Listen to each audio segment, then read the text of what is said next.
नमस्कार मित्रांनो, आजपासून मी तुमच्यासाठी एक अत्यंत महत्त्वपूर्ण सिरीज घेऊन आलेलो आहे. ज्या अलीकडे सरळ सेवा एक्झाम होणार आहे त्या TCS आणि IBPS पॅटर्नवर होणार आहे.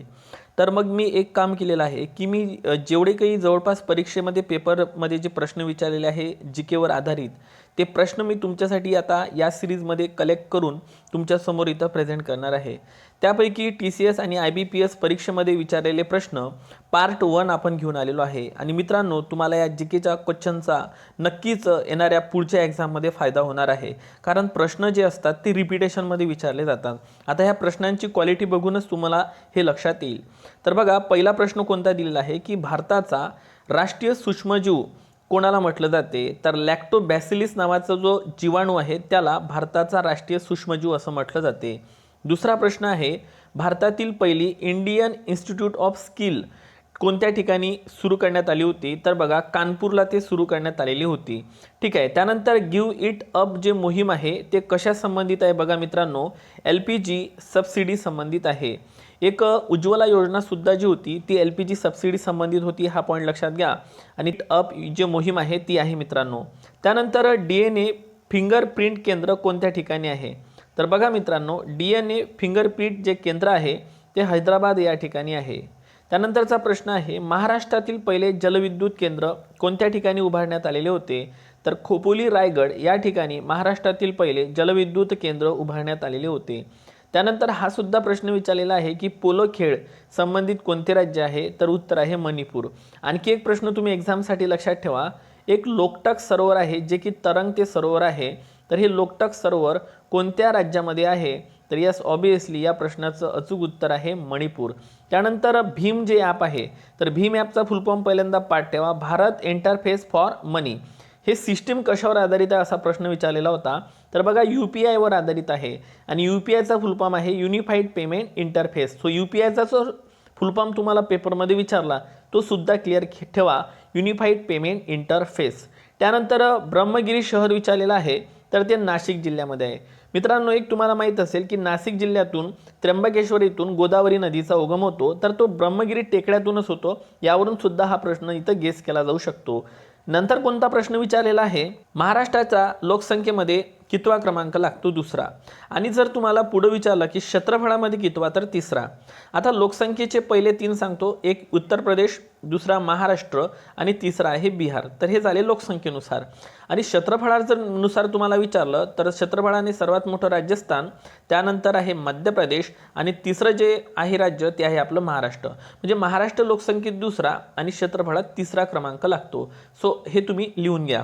त्यानंतर पुढे काय म्हटलेलं आहे की क्षेत्रफळाने सर्वात लहान राज्य कोणते. आता मी एका ठिकाणी 2 प्रश्न तुम्हाला इथे कव्हर करून दिले आहे. क्षेत्रफळाने सर्वात लहान राज्य विचारले तर गोवा करा, आणि लोकसंख्येने सर्वात लहान राज्य विचारले तर सिक्कीम करा. सो हे दोन्ही पॉईंट इथे लक्षात घ्या मित्रांनो, कारण यावरती तुम्हाला नक्की परीक्षेमध्ये प्रश्न विचारले जाऊ शकतो. सो क्षेत्रफळाने आलं तर गोवा आणि लोकसंख्येने लहान विचारलं तर ते आहे सिक्कीम. ओके. त्यानंतर बघा, आणि बघा प्रश्न किती क्वालिटीचे विचारलेले आहे. TCS IBPS ज्या परीक्षा झाल्या त्याच्यामधले हे सर्व महत्त्वाचे प्रश्न आहे. त्यानंतर डेफिसिट फायनान्स म्हणजे काय, तर भारत सरकार RBI कडून जे कर्ज घेते त्याला डेफिसिट फायनान्स म्हटलं जाते. मित्रांनो, आणखी मला एक तुम्हाला इथं पॉईंट सांगावंशा वाटेल की भारत सरकार जे धोरण ठरवते त्याला राजकोषीय धोरण म्हणते. एक लक्षात घ्यायचा पॉईंट.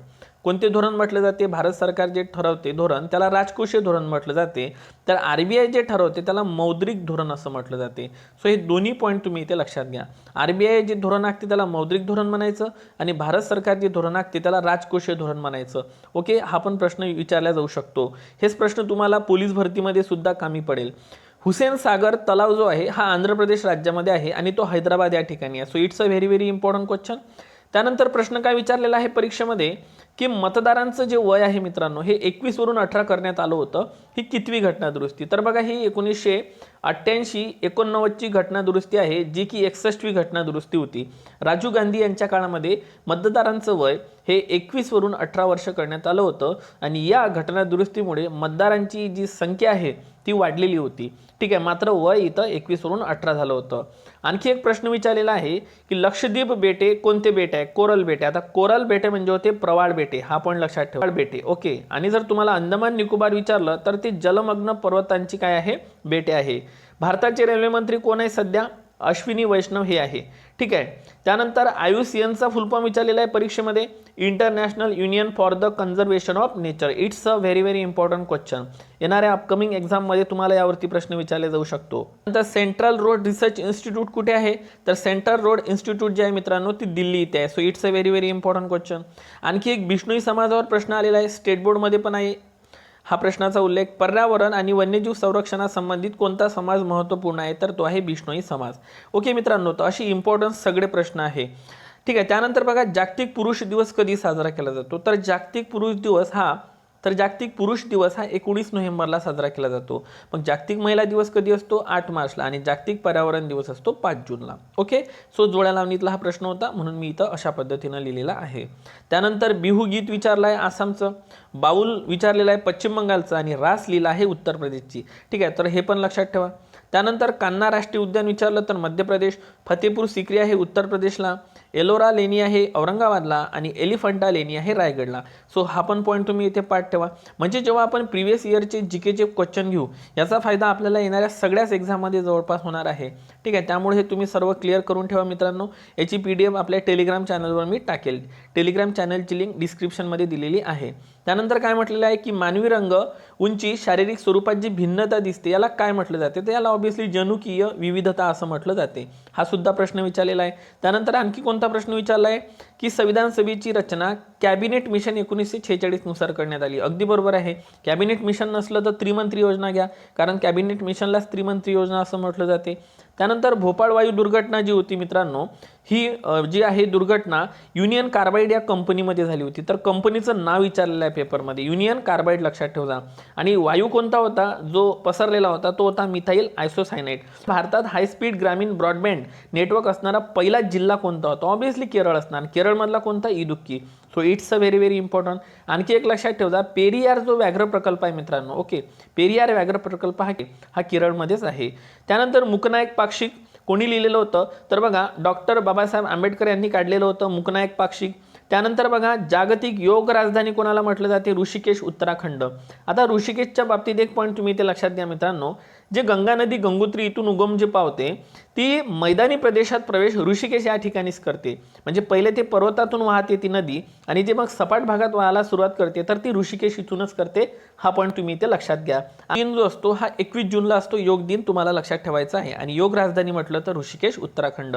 सो असे क्वालिटी क्वेश्चन आपल्याला या पार्टमधून मिळणार आहे. मी असेच पार्ट 2 पार्ट 3 तुमच्यासाठी घेऊन येणार आहे मित्रांनो. ओके. त्यानंतर हिंगणे स्त्री शिक्षण संस्था कोणी काढली, महर्षी धोंडो केशव कर्वे यांनी काढलेली होती. जम्मू काश्मीरचे राज्यफूल कोणते आहे, तर ते आहे कमळ. त्यानंतर महत्त्वाचा प्रश्न म्हणजे बघा मित्रांनो की जम्मू काश्मीरचे जे राज्यफूल आहे ते कमळ आहे. आणि जम्मू काश्मीर आता सध्या केंद्रशासित प्रदेश आहे, आणि केंद्रशासित प्रदेशाची निर्मिती 31 ऑक्टोबर 2019 मध्ये झाली होती. आणि या जम्मू काश्मीरमधून लडाख सुद्धा 31 ऑक्टोबर 2019ला बाहेर पडलेला होता. सद्यस्थितीत भारतात 28 राज्य आणि 8 केंद्रशासित प्रदेश आहे. ओके. त्यानंतर काय म्हटलं आहे की भारतातील पर्यावरण विज्ञानाचे जनक कोणाला म्हटलं जाते, रामदेव मिश्रा. हा प्रश्न आपल्यासाठी अत्यंत इम्पॉर्टंट आहे. आणि आजच्या लेक्चरमधला शेवटचा प्रश्न, लोकहितवादी म्हणून कोणाला ओळखलं जाते, तर बघा गोपाळ हरी देशमुख यांना लोकहितवादी म्हणून ओळखलं जाते. तर मित्रांनो, या सिरीजचा आपण पार्ट 2 पण लवकरच घेऊन येणार आहे. आता तुम्ही मला सांगा ही सिरीज तुम्हाला कशी वाटली. जर तुम्हाला याचा नक्कीच उपयोग होत असेल तर आपल्या व्हिडिओला लाईक करा. लवकरच मी तुमच्यासाठी पार्ट 2 घेऊन येणार आहे. Thank you so much.